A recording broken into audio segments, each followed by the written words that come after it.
The chess world is on fire. It's ablaze. It's like a bomb has just exploded, which is more explosive than the square highlighted on the board. We're gonna get to the full details of that, but first we need to dive into this game because it reveals all. Playing with the white pieces is the Indian superstar Arjun Erigaisi, and with black, world number one is Magnus Carlsen. It's the quarterfinals of the Chess.com Speed Chess Championship. Online chess, they're loose, they're limber, warming up the fingers. Here we go. We get e4 on the board from Arjun. Clock time's on the left. They start with 3 minutes and a second back per move. That's called increment. And Magnus, does he fight for the center? No. He goes pawn g6, builds the banana hammock. Is he preparing to fianchetto the rook? Well, after d4, the center under siege, he now goes d6, builds the lovely undulating foothills, knight c3, and still doesn't develop a piece. He plays the overpowered move,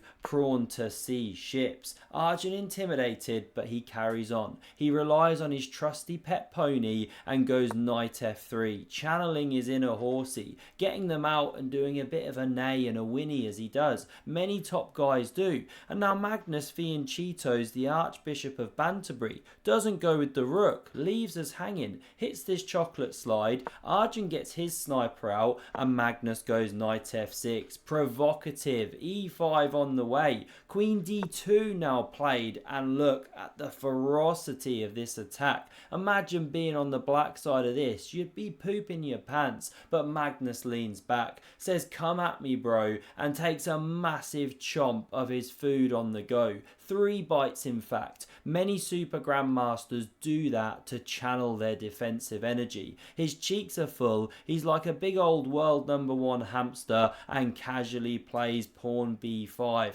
This lackadaisical move on the whole other side of the board initiates his counterplay. Arjun stacks the clergyman. Look at the power of those bees lined up against the king, and what does Magnus do? He just castles the king to the reaction of the crowd.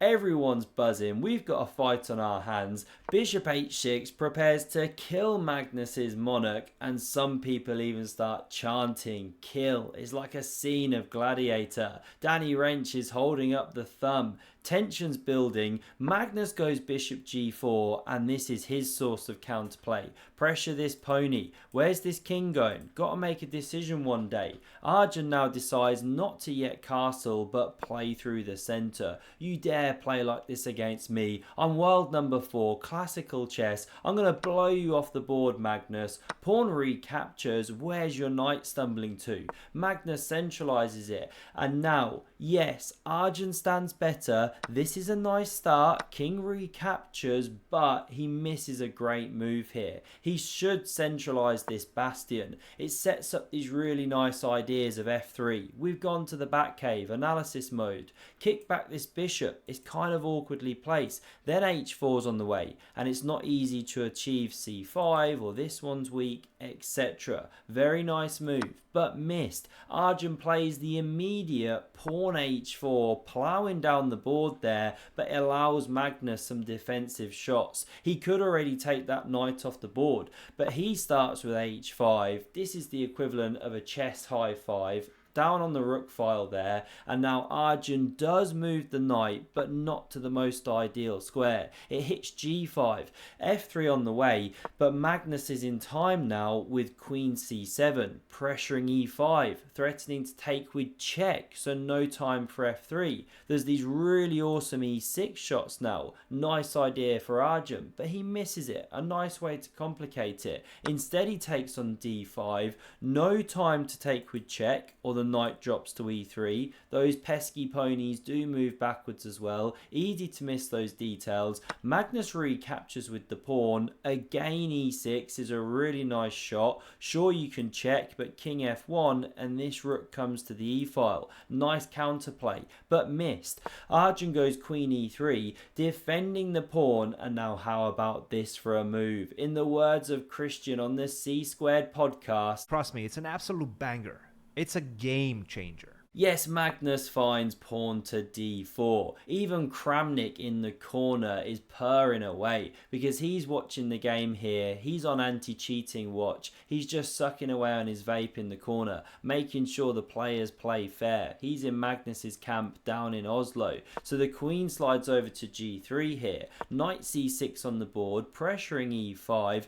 f3 kicks back this bishop. It gets out of dodge. The pawn's still hanging, and that's why f4 is now necessary to cover it, but the light squares are Swiss cheese. How do you take advantage of that? Magnus finds a great way with knight to b4, preparing to pick up that bishop because you're also threatening to take here. Monster check, picking up the rookie. So castles was played.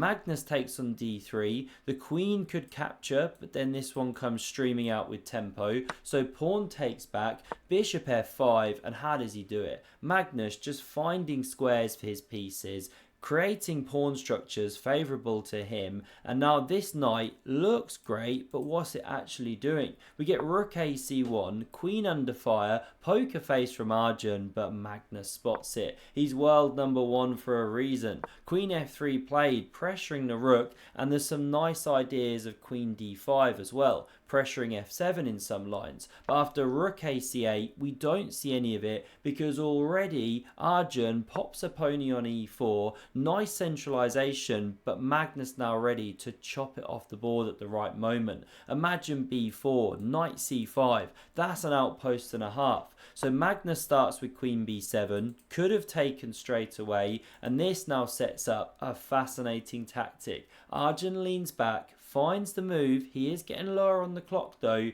He plays knight d6. Excellent move. Forking the rook and queen there, and there's no time to take this one or the queen hangs on b7. It's completely loose. So that's why we see Magnus flicking this takes on f3. But you don't recapture straight away, of course, or this knight's going to drop off the board. So what does Arjun do? He leans in, takes the bishop on f5 and whispers, "Zwischenzug, Magnus," in a kind of creepy ASMR voice. Magnus a bit freaked out, but he carries on. Many of the top guys do this for the psychological play. e6 now played, very natural structure. King f2 from Arjun, clearing the g file. We get a5 from Magnus, expansion, rook g1 check, king h6. Arjun goes for the delayed bomb cloud, and now this is just incredible. One of those rare sights in elite chess. Magnus picks up the f8 rook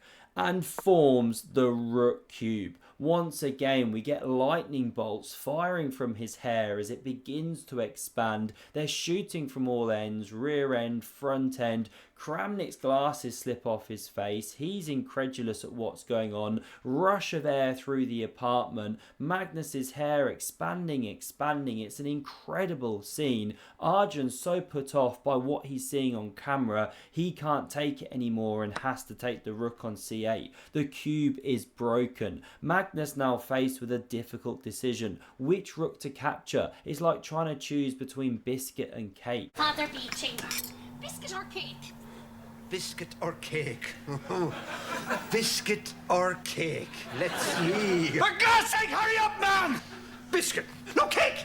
Will he make the right decision here? Yes, he does. Well done if you would also have taken on g1. You're in behind enemy lines. a4 now the best move according to Stock Barnacle. Such a difficult position for white. Arjun goes king f2. We get rook b1 headed for the pawn. Rook c2 defends. Epic commentary here on Epic Gouda as ever. Do smash subscribe if you haven't yet done so. Become a grandmaster in just weeks. Results may vary. And now we see a4 on the board. b3 the best move here according to Stockeel, obviously, but not played by Arjun. Is he a super grandmaster or a very naughty boy? That's 2 question marks in 3 moves, and Magnus goes to work on this weakened structure. Arjun goes for a further delayed bomb cloud. He's humming to the DOGG. We get rook h1 going after this weak one, and rook c5 looks for the counterplay, but Magnus was just teasing. A little bit of misdirection there. He isn't going for the H-pawn. He's switching back. An Uno Reverso picks up b2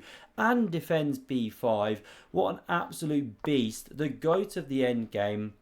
In comes the king here. King g6 from Magnus. King d2. Check. This king stumbles backwards. It's such a miserable piece. And after rook f2, going after the double f's, Arjun throws in the towel and resigns the game. And what does this set up? Well, Magnus won the match. As expected, he was a bit tired, and boy was it an awkward interview afterwards. But what it leads us to is this semi-final. And I'm not even going to overhype it. The semi-final speaks for itself. Do let me know your thoughts down in the comments below. Apologies for my voice, a bit tired here. It's late in the UK. Thanks a lot for watching, and check out this video on screen if you haven't yet seen one of the epic Hans games from his quarterfinal with Wesley So. Cheers.